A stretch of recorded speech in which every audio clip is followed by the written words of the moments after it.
Chicky. So my poems basically are from my collection that I've been working on this past year about the illness and death of my husband Ernie, and they're all addressed to him. The first one I'm going to read is called Swingin' on a Star.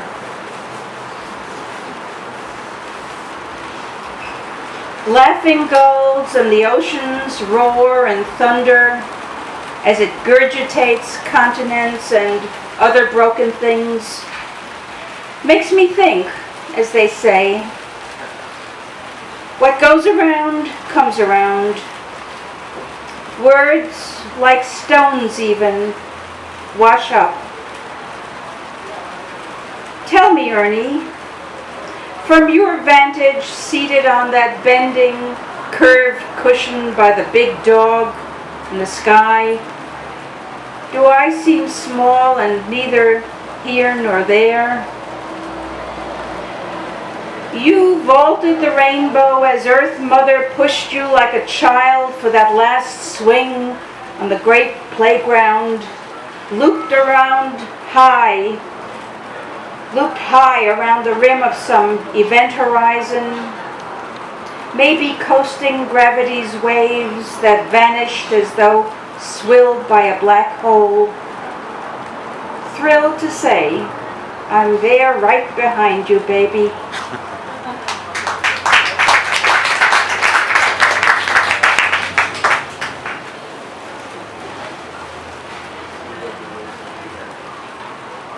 This poem is called Did You Know That We Embraced, which is the first line of the poem. Did you know that we embraced after they lowered your coffin into the ground with ropes? The white pine box, wide by the shoulders, tapered at the ends, and above your face the Magen David, that's the Star of David. Earth rained on us, its weight pressing my arms against your new shape, my nose to the pine box's dusty fragrance. Was it a dream? How long since you'd worn your old blue raincoat on that last car ride beside me? Did we understand there'd be no further need for raincoats? I thought of how we tangled in the green leaves and vines of my white kitchen and spun among the indigo chrysanthemums of my duvet, rolled on the rock-ridge crest by Kanapali's stream, and in the sunlight of the skin-dipped sea stung swollen. We embraced in the freshing river spray on the skycomish boulders, glimpsed suddenly by kayakers, skirting the bend in the water's summer flash. What were they thinking? We embraced in the rapid rush of rusty smokestacks, tracked from a window in a turned-down Amtrak sleeper made up by a savvy porter for the quarter-hour run between New York and Newark. And of course, in your office window's beam of dust motes rising from the shabby tilt-back lounger. What is more, the navy raincoat on the floor.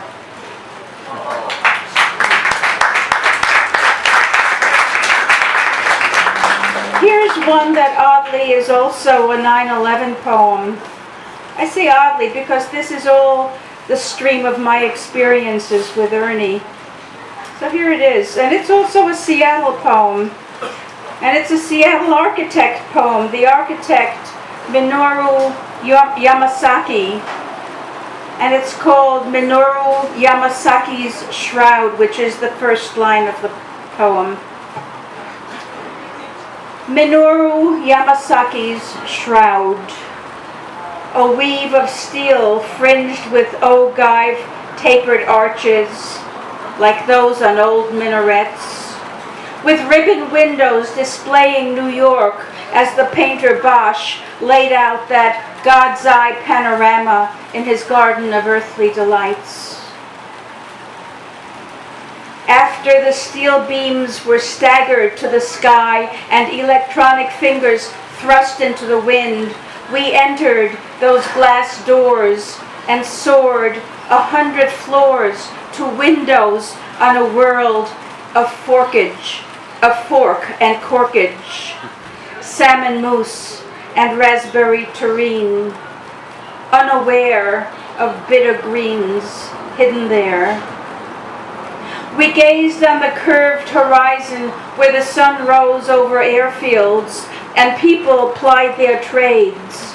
We uttered accolades about the architect, his roots in our Seattle scene, where he'd plunged the apex of a tower in the ground, defying 5,000 years of old pharaonic code, and where he'd vaulted the cloud-gravid sky with pergolas, exalting science and light, where children might behold cosmic wonders, and where one local gifted child himself would envision windows.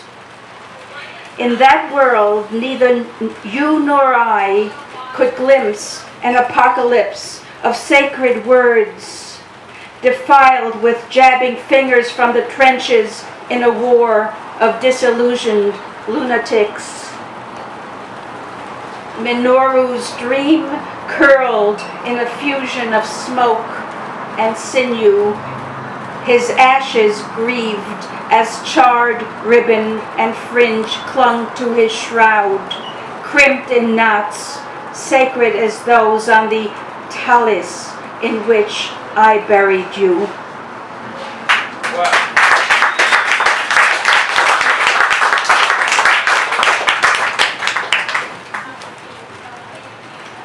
While I was away,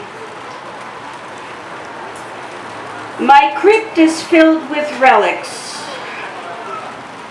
No gilt statues here or splendid spoils.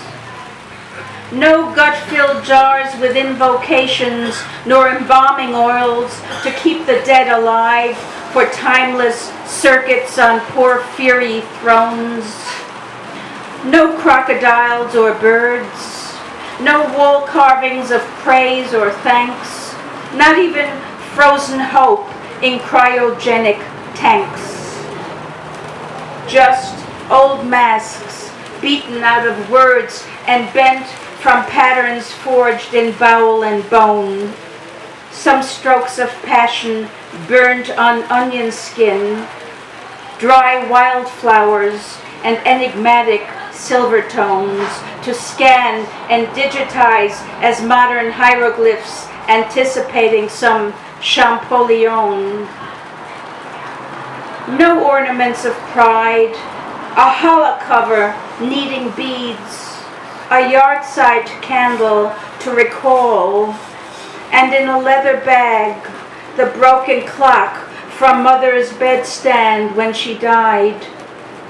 Your Crystal Math Society award, I hate to say, was stolen by a burglar while I was away.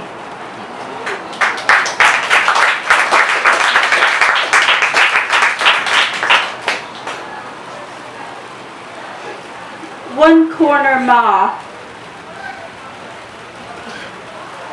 Ma Yuan was a Chinese painter. His dates are 1160 to 1225. And he was called One Corner Ma because his paintings were made so that most of the painting was made in one corner of the silk screen on which they were painted. And so, and the rest of the screen, most of it was empty. So the work was just in one corner. So this is about One Corner Ma, and people could read into the emptiness on the rest of the painting. One Corner Ma, you exclaimed with a smile, signifying a thriving pleasure before the ink-brushed scrolls of Ma Yuan, died 1225. Oh, the intimate landscape picturing that safe, familiar corner of a world shrouded in mist. Little place of rocks and folds, old gnarly comfort of rooted trees. A simple wooden platform gazing into the vast nothingness of bare silk. A cryptic scrim on which dreamers mobilize globes. Throngs played in there with all of history's bones, jewels, towers, cenotaphs, and arsenals. Proliferating pictographs from silhouetted hand to likeness of King John the Good. Silvery monitor of screaming crows in skies and wheat fields, streamed from space to hollow, rock to brick to glass to microelectronic screen, pyramidal schemes from Saqqara, Pythagoras, and I. M. Pei, from Panzi to Gautier. Today, I stand aching to share the screenplay of terror's half-silence in a fog through which sirens echo, wheels scream, water eddies around rubber rafts as gasps punctuate the quash of influx on strange strands. Howls swell for the small dead flotsam by the edge of froth. Deaf silence shimmers after guns shudder. Rapid words, shaken fingers, rolls of razor wire, lifeblood seeping and cooling, and fire. Oh, the white wall, that pearlescent God screen of unknown layers. Eons dissolve in the convulsive surge of some dragon. Does it bear wings or blow flame? Its song, a prayer, a dirge with wings and many legs. I loved the old museum halls fixed in this Pacific corner of our uninked world, where sun falls on damp sod around a space needle ringed with crags and sound, shouldering a misty shroud, while we pondered the gist of One Corner Ma.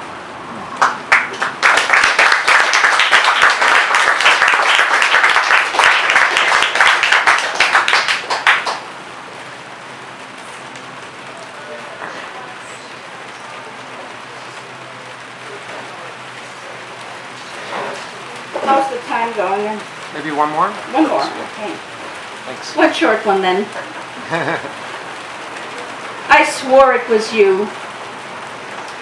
I swore it was you as the sun rose on the greens, each leaf defined and marked by shifting shadow, now a pulse of radiance, now relief and silence while the next gold gathers.